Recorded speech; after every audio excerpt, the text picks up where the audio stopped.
What was your assessment of day one?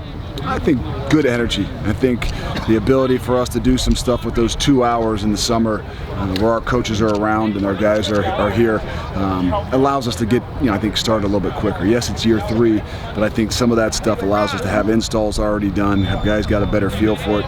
The 1s and the 2s are pretty smooth at what they're doing, and now it's about cramping and things like that, because the things you can't train for, even when you're in the summer with the conditioning, with the strength, you can't train for the anxiety and the different things that happen when the cameras go on and coaches are there with not screaming and hollering, but correcting you on every little thing you do.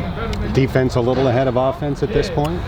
It seemed like that maybe this afternoon. I think they're a little bit simpler maybe from the get-go. I think 3 years into it, but there's some new guys. There's some different guys at wide receiver, I think. So I think that's where we're trying to play some of those 2 tight ends out there. I think so the offense maybe has a little bit more in, so at times it might look that way, but again, we're pretty good at running the football, and when you throw those pads on up front, I think things change a lot. First look at the line.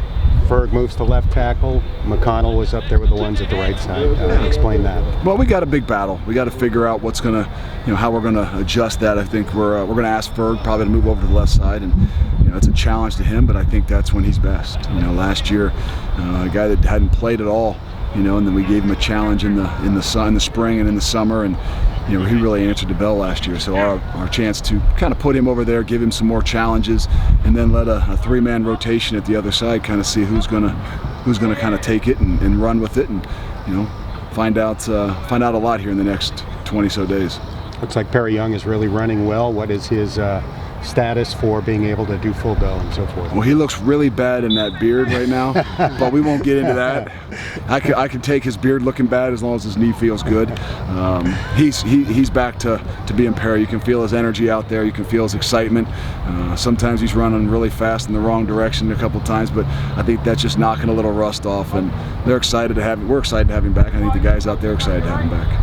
You obviously knew it was a possibility, but any thoughts on the final James Hudson appeal? No, I'm gonna kind of wait right now. I'm trying to get some more information on what exactly happened, and we've got a couple other things out there until we figure out how this whole thing works out. We're gonna just kind of wait and see. Do you have any sense on the timeline for other waivers? I'm hoping here pretty quick. I mean, we might get some ideas here this Friday on some, and the other ones might be another week from Friday. So not really positive on it. I think that's cost me a lot of my summer, and probably a lot of people their summers in some of these tough situations. But what's another week or so? We just got to get a plan for how we got to move forward. What's the benefit of having Ferg's moving, but he has that experience? A guy like Morgan and even Jakari was able to come in and play some. To be honest with you, I think putting Ferg over there right now on the left side for Jeremy Cooper, who's right now is going to be a starting left guard, who's a redshirt freshman who got high hopes for. But now you're putting him right next to a senior and a guy that's played and started every game last year. A combination there to gain some confidence on that side, I think is big. And I think like anybody, I think if you set somebody with a challenge, that's how they grow. Right now it'd be tough for Ferg. He doesn't maybe have somebody and technically to push him as much, to try to take that spot from him. But now you move him to the other side, give him some other things to focus and work on. I think that's what gives Ferg a chance to be even better.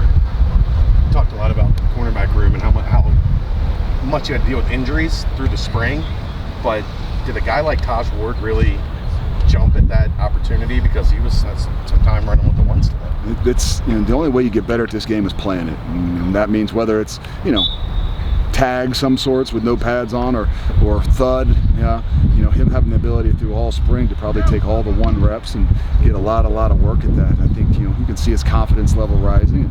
Another year in the program, getting stronger and faster, gives him an opportunity. But I think our challenge this year is going to be, hey, it's really tough to go through the schedule we play, the pace that we play at with 2 or 3 corners. So we've got to be able to find at least 4 or 5 guys that we feel confident they can roll in there.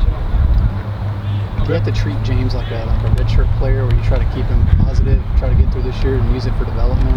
Yeah, it is, and it's going to be difficult. And I've already had 2 meetings with him. We'll have another one here this afternoon or later this afternoon, just to make sure that everything's all right. And I think that's the biggest thing. We're going to challenge him.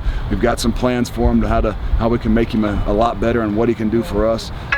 But a big part of that is going to be challenging the mind and see how we can handle those things.